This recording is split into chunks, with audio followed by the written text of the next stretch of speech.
নমস্কাৰ, মই অনুপম শইকীয়াই আপোনালোকক স্বাগতম জনাইছোঁ এডুটছ আছাম এই ইউটিউব চেনেলটোলৈ। আশা কৰিছোঁ আপোনালোকৰ ভাল আৰু সকলোৱে হয়তো যিসকলে প্ৰস্তুতি চলাই আছে তেওঁলোকে ভালকৈ পঢ়ি আছে।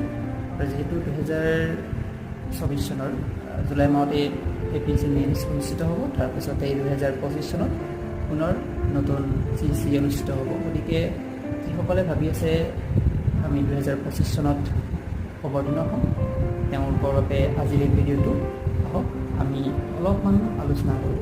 তো APSC এই পৰীক্ষাটি কি আপোনালোকে সকলোৱে জানে, যিহেতু আপোনালোক আগবাঢ়ি আহিছে পৰীক্ষাটি দিম বুলি। প্ৰথম কথা, পৰীক্ষা এটা দিবলৈ আগবঢ়াৰ আগত আমি সেই পৰীক্ষাটোৱে আমাৰ পৰা কি বিচাৰিছে সেইটো জানিব লাগিব।